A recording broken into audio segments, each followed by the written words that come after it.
Hello, everybody. Welcome back to Paddock Project. I'm your host, Tiggy, and we are halfway through the season. It's actually crazy, 12 out of 24 races down.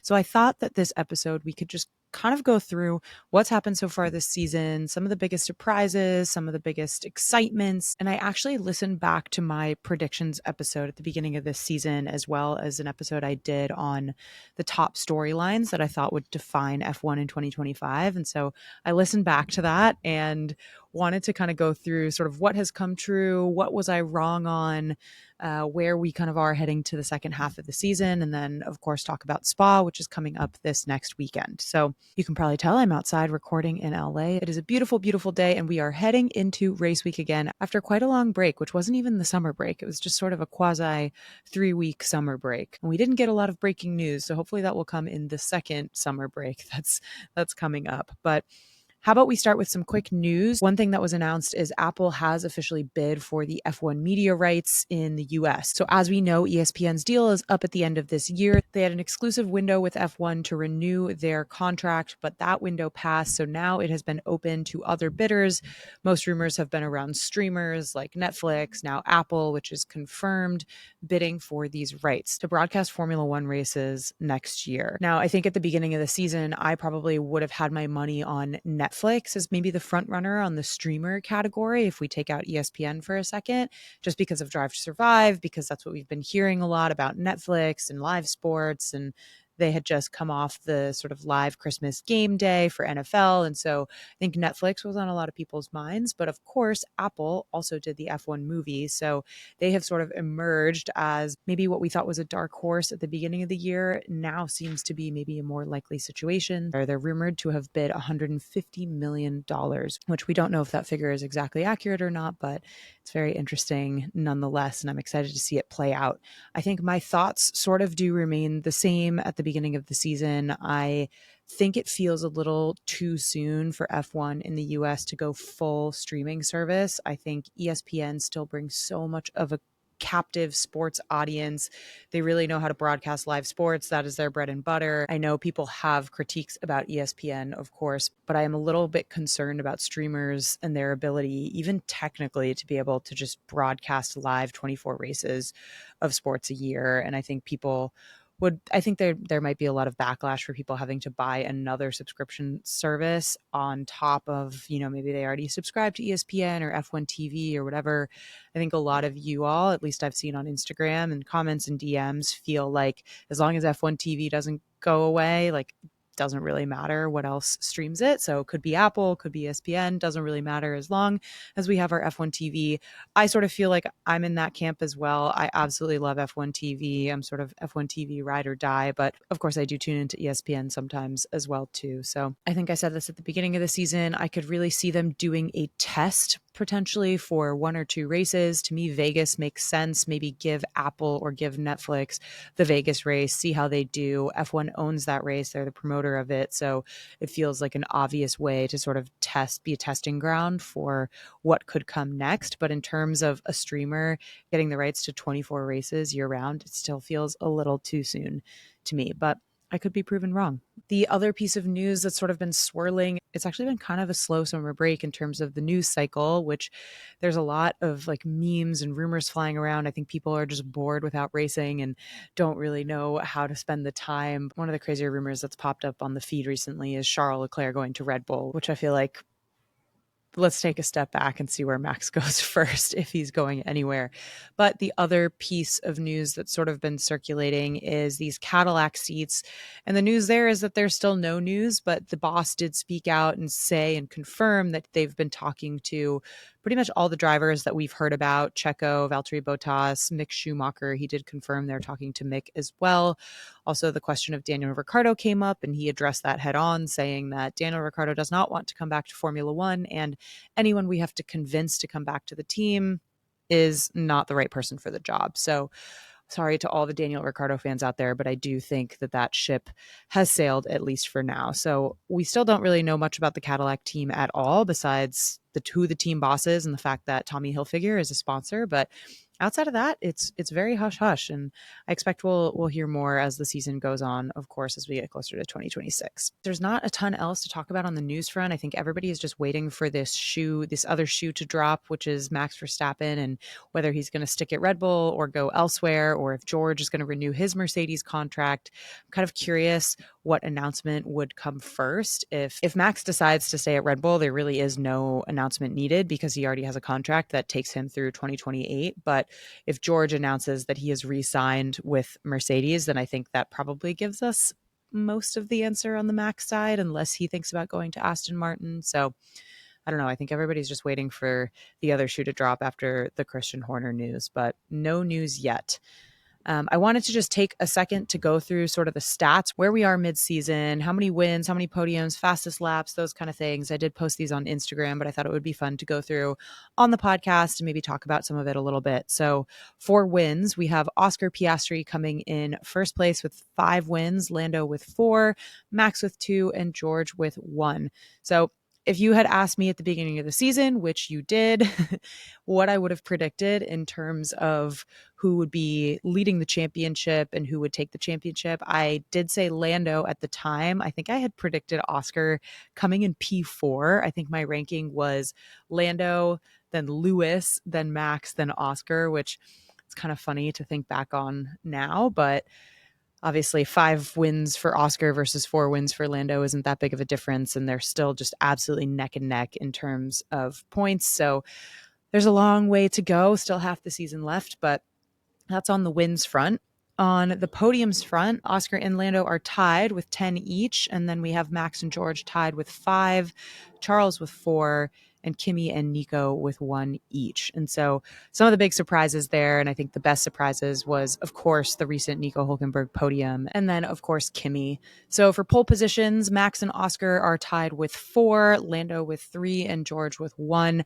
I think Max being tied for most pole positions is just such a testament to how much he's been able to do with that car. I think the fact that he has been able to like pull out these sort of one lap wonders during quali, and maybe his race results don't reflect that as much, just because it's harder in a bad car or a worse car to stay up there and fight, which is maybe why it's not fully reflected in his wins total, like the 2 to Oscar's 5 and Lando's 4. But it's good to see Max up there still getting pole. I also posted qualifying and race head-to-head stats, and now I won't go through all of these. Go check on Instagram if you want to see the full thing, but I did want to call out some of the highlights here. I mean, if we were just talking about Max, he has outqualified his teammates because obviously he had Liam, and then now he has Yuki 12 times out of 12. He has outqualified them. So that's the most dominant, as well as Fernando Alonso, who has outqualified Lance Stroll 12 out of 12 races.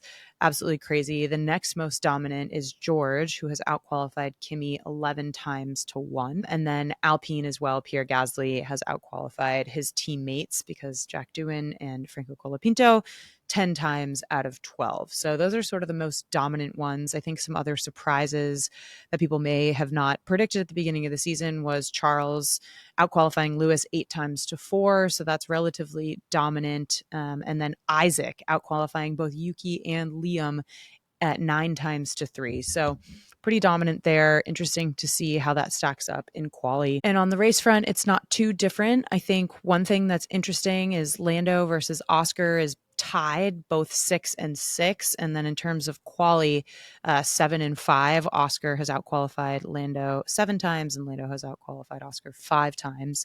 So they still feel neck and neck. And maybe just really quickly on fastest laps, because that's a fun one. Lando 5 fastest laps, Oscar 4, and then Kimi, Max, and George each have 1. So just kind of goes to show how much of a beast this McLaren car is.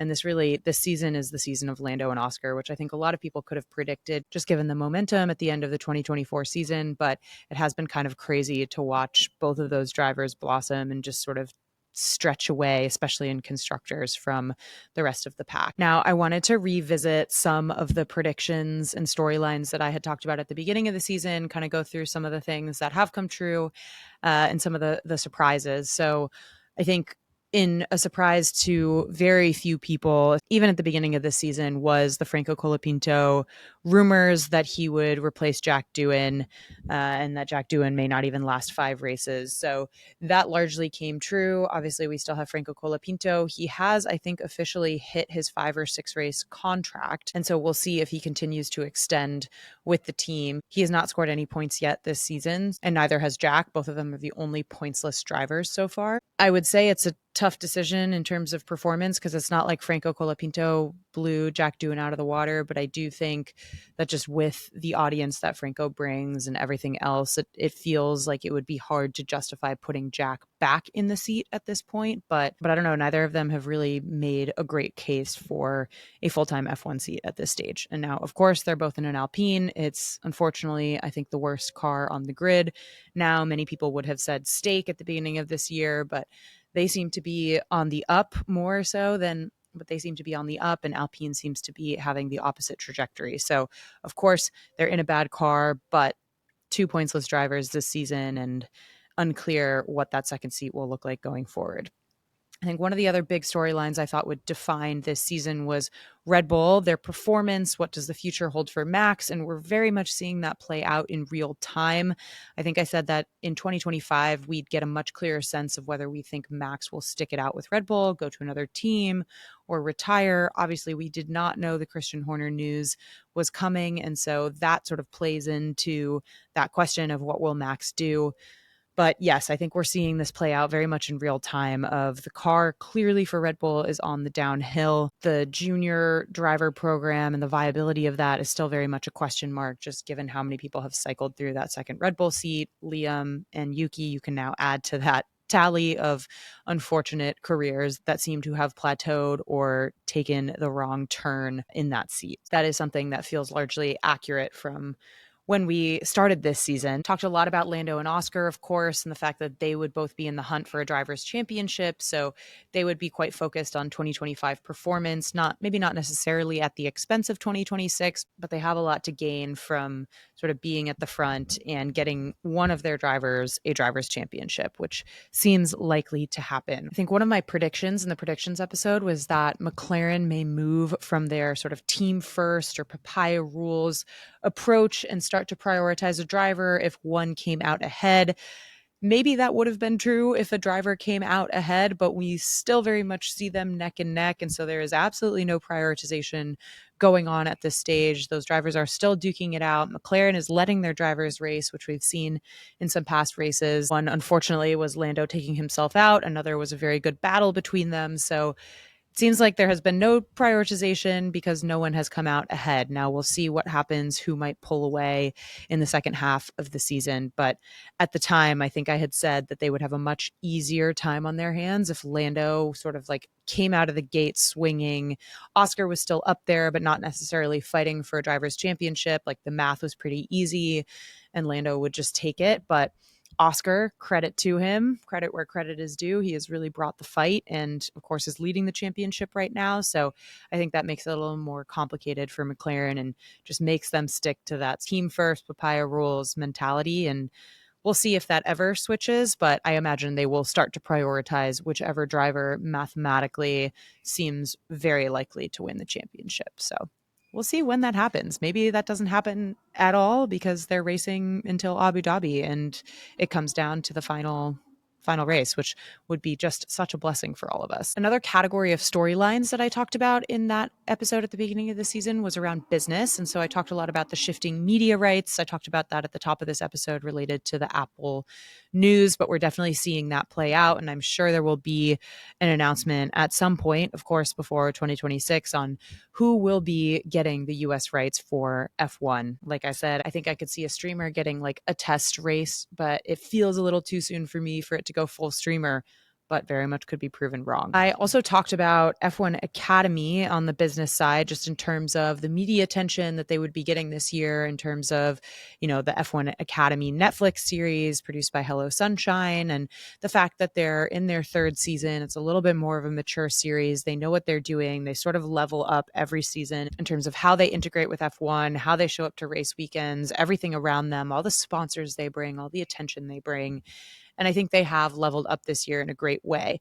What I think is hard is just the calendar having only 7 races. I think it could be hard to stay invested when the races are so spread out. I think about that a little bit with tennis as well, where most tennis fans don't really pay attention to most of the year except for the 4 majors. And so those are quite spread out. Of course, the 4 majors have, crazy attendance and a lot of excitement around them, but it is hard to sustain the excitement and the buy-in if you have such a big gap between these sort of marquee events. And for F1 Academy, it's their 7 races. I think that series did an amazing job, but I think it's also hard that the nature of sort of a feeder series and a spec series is that these drivers graduate and age out. It's not sort of like the end all be all. We want the Abby Pullings of the world to be going to GB3, to be moving up the ranks. And so I think you can get really invested in characters, for example, in the Hello Sunshine documentary, like Bianca Bustamante or Abby Pulling, but then not really have a great way to stay engaged or follow them and what they're doing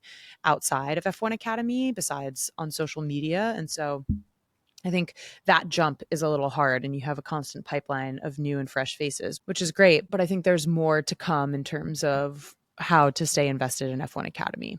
What is cool is I was looking into the data on Google Trends of after the F1 Academy series came out, what the Google search data was for GB3, and it really went up. I think because of Abby Pulling and because of the fact that this is sort of a stepladder into the next series, people are starting to get invested in that pipeline. And so hopefully that sticks, and hopefully there are ways to follow these drivers as they progress through the path. But I was really heartened to see that Google search trend data went way up right when that show came out. I talked a lot about LVMH at the beginning of the season because they had just signed that $1 billion 10-year deal.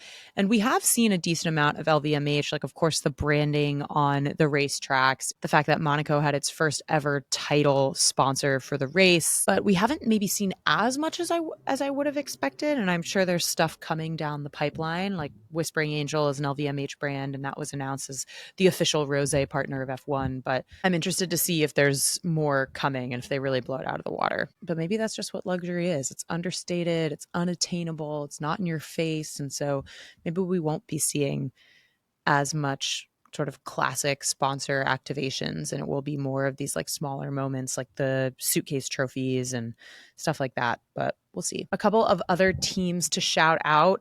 So Williams at the beginning of the season, I had read a lot of your guys' predictions and I had mine as well. I think a lot of you said that Williams would come back to top 5. People were feeling really good about the Carlos signing, James Vowles, Alex Albon being an incredible driver.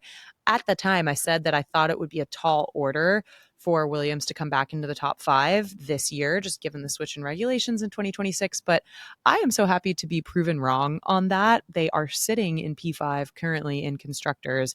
I said that they would be best of the rest in 6th place behind all the top 4 teams and then Aston Martin. But Aston Martin really has had a tough season so far. I'm very happy that Williams is where they are so far. So here were my top 3 predictions for drivers and constructors. I said top 3, Lando, which there is a good chance that he could get the drivers' championship depending on what happens with Oscar. Then I said Lewis, then I said Max Verstappen, and then I said Oscar. So clearly some of these were quite wrong. I think if you ask me now, oh, it's so hard between Oscar and Lando. I'm gonna say Lando still. I'm gonna say Lando, then Oscar, and then George. Kind of hot, but I'm gonna say it. And for constructors, I said McLaren, Ferrari, and Mercedes, and I'm actually feeling quite good about that. So I'm gonna stick with that order and hope it pans out for the rest of the season. At the time, I said the best performing rookie would be Ollie Berman. And I said, I caveated that this might be relative just given the car that he's in, but he would outperform the car even if he's not scoring the most points. I don't think I was right on that. I think Kimi and Isaac Hadjar actually are taking the cake in terms of best performing rookies. So wasn't quite right on that one, but there's still half a season to go. A couple other predictions that I think are playing out is I predicted that Sauber would not finish P10, that another team would sink to the bottom, so to speak, and that is proving to be true. And then I said it would be another tough season for Alpine, which unfortunately is coming true. So it is the Spa Grand Prix this weekend. Let's do a little bit of a preview for what to expect. Spa is just such a famous classic track. It offers so much. The drivers absolutely love it, though, of course, it has come under a lot of well-deserved criticism for safety reasons, especially the famous Eau Rouge and Radion combination. And this weekend is a sprint race, which means there are more points on the table, more racing for us to watch. I'm excited to see it, especially because I love Spa so much as a track, and it's such a fun racing track. It's also the longest lap on the F1 calendar. It has the most elevation change of any track. It's 7 kilometers per lap, which is actually insane. But yeah, let me know what you all think is going to happen this weekend. If you have any predictions, any hot takes. For my hot takes and predictions, coming in hot here, I'm going to say a Lewis Hamilton podium, and I'm going to say double Haas points. We'll see. Go Laura Mueller. On that note, thank you as always for listening, and excited for the race weekend ahead, and we'll chat soon.